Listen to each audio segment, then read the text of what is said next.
Imagine booting up your VR headset to play the new hit game Duck Season. Jarvis, make her 4 feet tall with a feisty attitude, please. Seemingly a clone of the 1984 game Duck Hunt, where you shoot ducks while a cute dog motivates you. You play through the game, shooting ducks and having fun, when all of a sudden...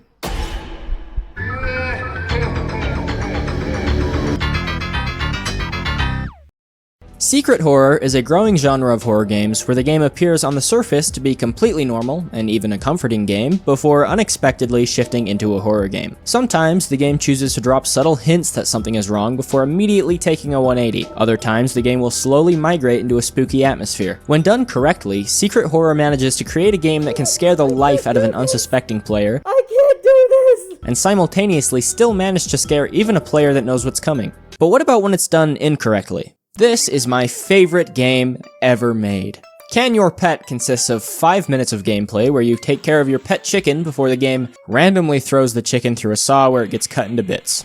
Riveting, and also boring. Sure, Markiplier might have a conniption. No! Oh! Oh no! That's... But if you know what's coming, it's immediately no longer scary. And I know. I'm comparing a 5-minute flash game that probably took an hour to make to games created by well-known developers. But it highlights a very big problem with horror as a whole. This is Lunk. Let's say your main goal is to hurt Lunk as much as you can. What's easier, elaborately targeting all of Lunk's insecurities and fears in order to damage him for the rest of his life? Or kicking him in the balls? The latter is probably easier. The problem with that though is that not only will it not haunt Lunk for the rest of his life, but it will also make everyone dislike you because you took a cheap shot on him. So is the case with horror. Randomly throwing a cheap jump scare or shocking content at the viewer is a very easy and shallow method of horror. The more difficult route would be to take time and planning to engineer a well thought out scare that builds up throughout the story. But why would you do that when you can use all 3 of your neurons to import a metal pipe sound effect and the top Google search result for scary monster?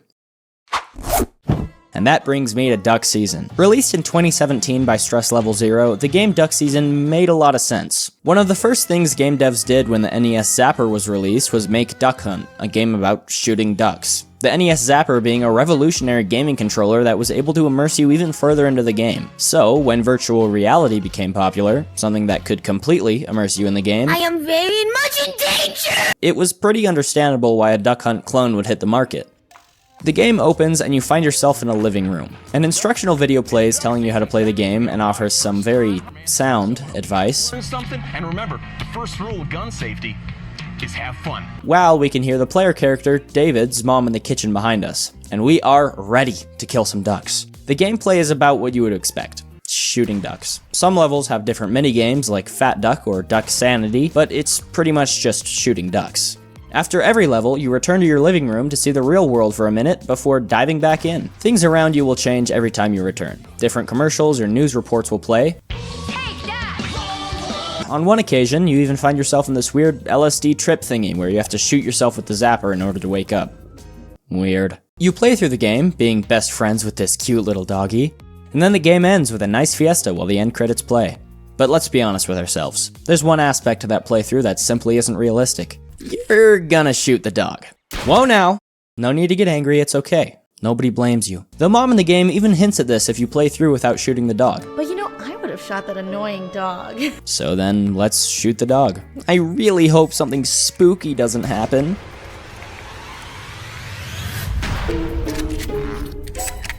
Okay, not really spooky. Ominous, but that's about it. You can shoot the dog as many times as you'd like, but nothing of note really happens until you find yourself in the weird dream again. And after waking up, you hear the mom say the simple line, Honey, have you seen the knife?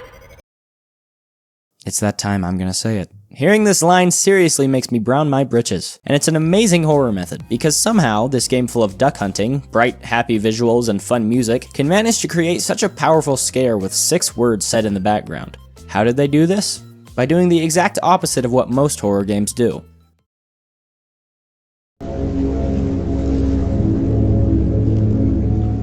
The game Iron Lung is widely regarded as among the scariest of modern horror titles. But what makes it so scary? Surely it's not the riveting gameplay mechanics, and the biggest scare of the game doesn't come until right at the end, so...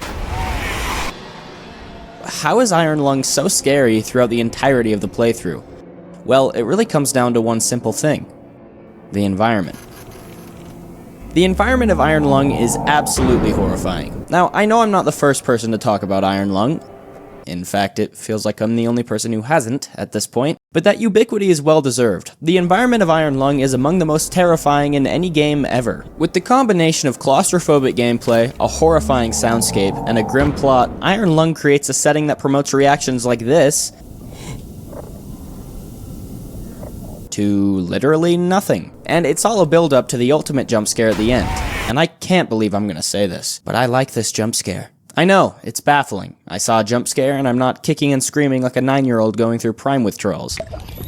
But the reason it works is because the entire 1 hour of gameplay leading up to this didn't have a single jump scare. The jump scare was well earned because the whole game leading up to this had rising tension built solely off the beautifully crafted environment. I mean, the whole premise is that you're inside a rickety, unstable submarine submerged puckeringly deep into an unknown ocean of blood. Not exactly inviting, or comfortable. The entire environment is built around stressing you out. But why am I talking about this? I mean, these are the two environments I'm talking about. Not exactly comparable. Instead of trying to make a super scary environment to create tension, in Duck Season, the environment is relaxed. Instead of putting you on high alert to make small details scary, the game makes you comfortable before throwing a small detail at you that you can't ignore. Where did the knife go?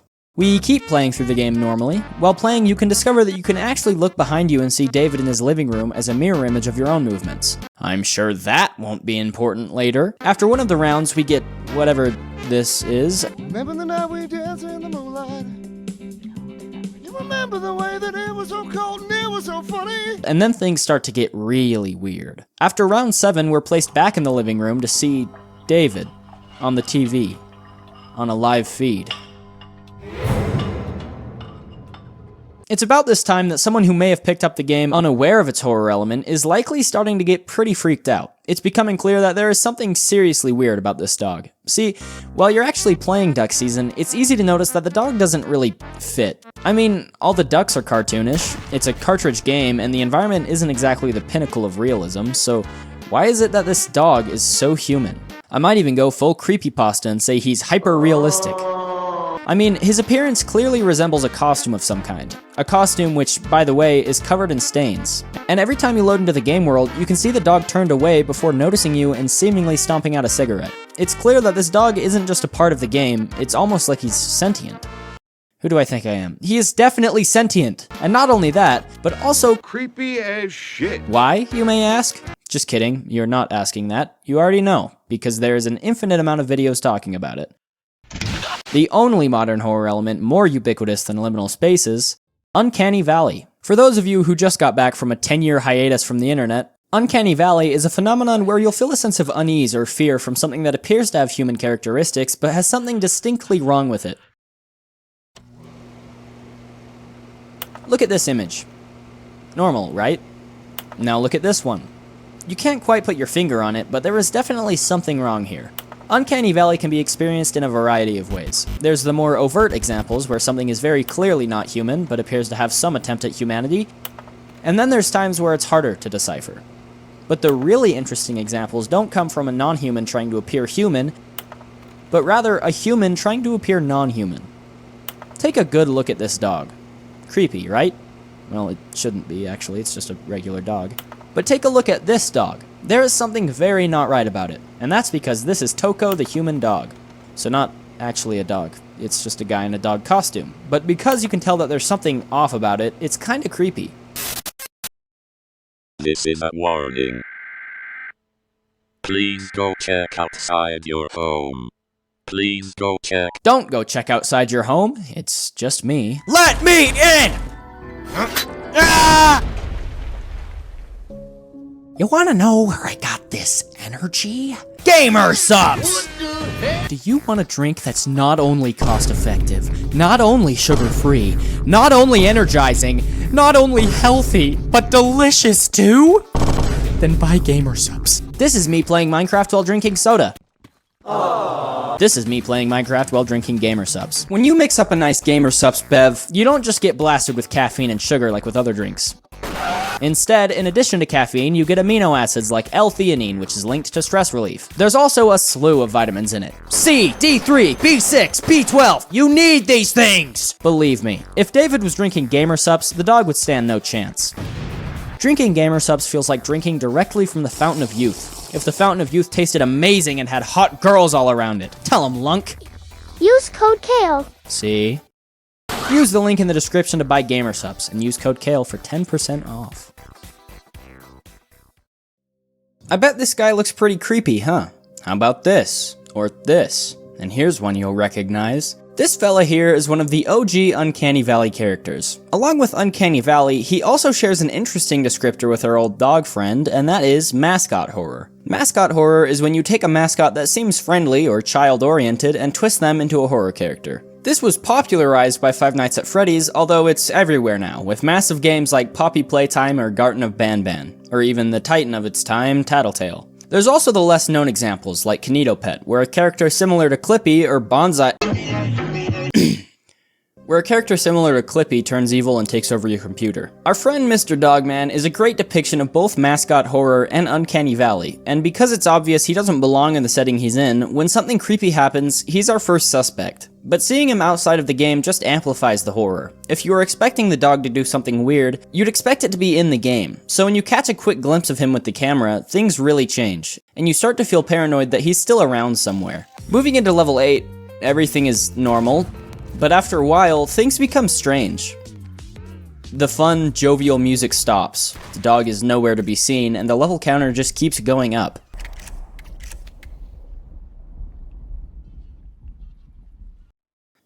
This is where things go from weird to terrifying.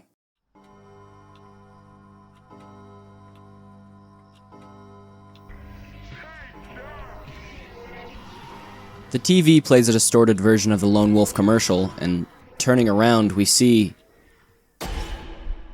David's mom. The dog killed her. Turning back to the TV, we see the duck season menu once more, with the dog telling us to come face him. And I am fired up about what happened to Mama here. So let's go get him.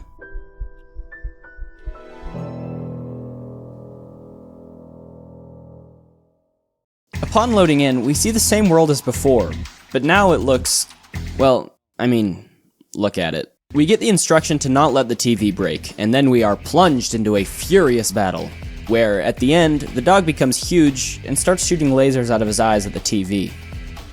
We successfully defeat him and are returned to the real world, where the dog approaches us with a knife. We fight as hard as we can, but end up succumbing to his might to achieve the dead ending.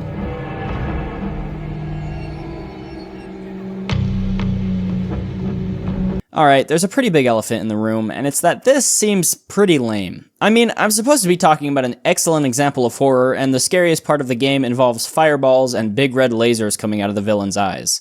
Not exactly innovative. And you're probably thinking that it's not exactly all that scary, but you're looking at it the wrong way. Literally, you're perceiving it incorrectly. Watching this unfold on a simple screen isn't too spooky, but remember, this is a VR game. And you probably think that it doesn't make much of a difference. I know I certainly thought that. But let me assure you, watching this unfold as if it were really happening in front of you is so indescribably scary. It's not the same as seeing a creepy image and getting spooked. Seeing the dog coming at you with a knife genuinely makes you fear that knife as if it were a real object. It's just human instinct. While playing the game, it's easy to forget that you're playing a game. The gameplay is very monotonous. You shoot ducks and reload over and over and over. This kind of gameplay makes it very easy to forget that you're in a game. Seeing the dog come out of the lake at the end seems boring when looking at it in 2D, but when you can see the dog towering over you as if it were truly that large, it amplifies the horror exponentially, even when you already know what's coming. While recording gameplay for this video, there wasn't a single time I wasn't shitting bricks when that dog would show up in the house. But there's still 5 other endings, so let's go over them. In the nuke ending, we wait until we can find a golden shotgun shell. If we load it in and shoot it at the sun, the world gets nuked. The wrath of God upon the earth. We then see David running around in an empty white abyss shouting the names of people who worked on the game. I wonder if he'll find Eggman around here somewhere. What time is it? There is no time here! But right at the end, as David gives up, we can see the dog moving towards David to...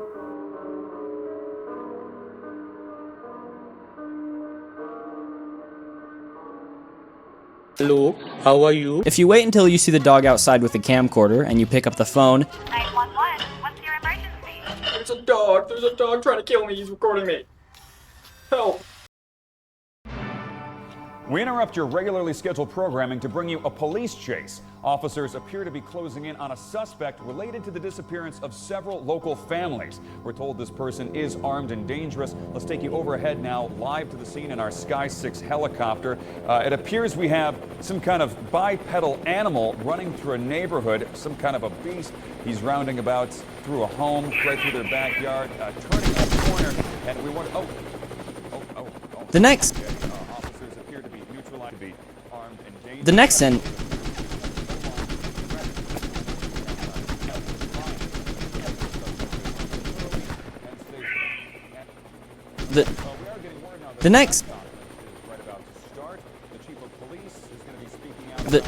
Okay. The next ending, Stuck Forever, happens if you lose the fight to the dog while in the game.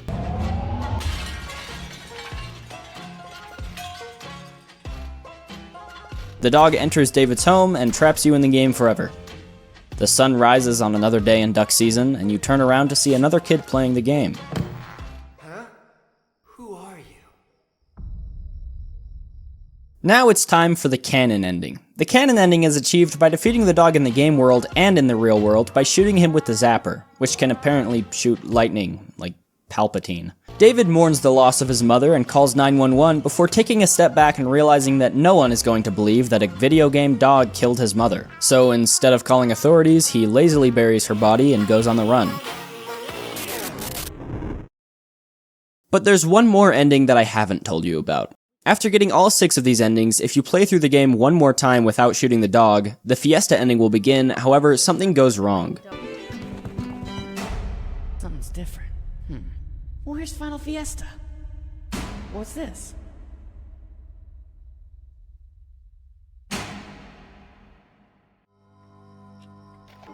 On a dog bed in the living room, we can find a tape titled, "It's Me."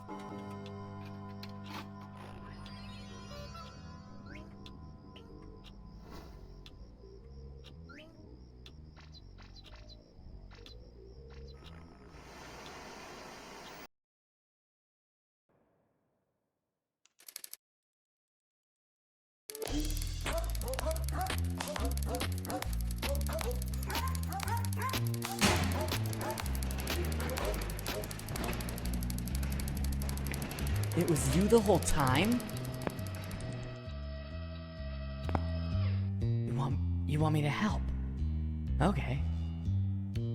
Okay, let's be real for a second. This game is insane. When it comes to horror games, it's not unheard of for them to have some odd elements. In fact, it tends to be common. But this game is a different kind of weird. Odd implications, freaky-ass dreams, a video game dog coming into the real world and murdering a random woman. At every turn, there's a new question. At first, MatPat theorized that the dog is actually David's dad. The dog is absolutely your father. A bad dad trapped inside of a video game. Why would he then go on to kill you? The devs confirmed this theory to be false. However, the evidence of that connection is astounding. The pictures on the wall include David's dad, although he's nowhere to be seen. This particular photograph even shows him playing on a baseball team with a dog mascot. Magazines can be found implying that the mother has gone through a divorce, and perhaps the most damning, this clip literally saying, "You are my baby." However, the dog is confirmed to have had other victims, such as the families mentioned in the news broadcast, asking for the public's help in solving the mystery behind the disappearance of several families from the Tri-County area. And in this tape where... I'll just play the tape.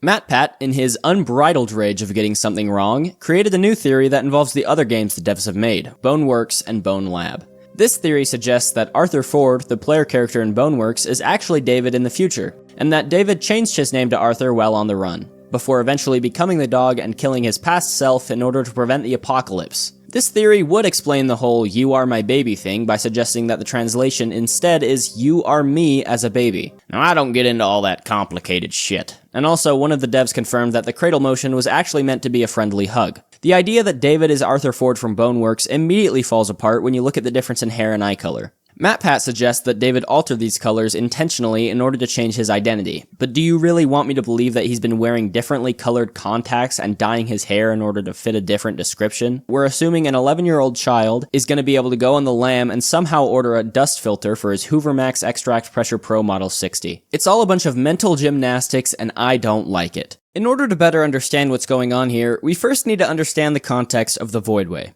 The Voidway in the universe of Duck Season is a mysterious realm that holds something called void energy. It exists outside of time and space, but can somehow manipulate both. A handful of companies, including Saber Lake, Monogon, and Gammon, have all been able to tap into the Voidway and harness its energy. However, Monogon went a step further than everyone else and created Boneworks, which is a platform used to safely interact with the Void. Because of the strange properties of void energy, the games created by Monogon and Gammon aren't simple games. In fact, they aren't even VR games. When a user puts on a Monogon headset, they are transferred into the Voidway. Gammon, the creator of Duck Season and the console David plays it on, were somehow able to transport the players of Duck Season into the game through the console. This explains the odd dreamlike sequence we see in the middle of the game. It's likely a result of void energy bleeding into the real world and causing odd effects. The reason it can leak into the real world is likely because since Gammon is a rival company to Monogon, they don't have access to Boneworks, and Duck Season is built directly within the void.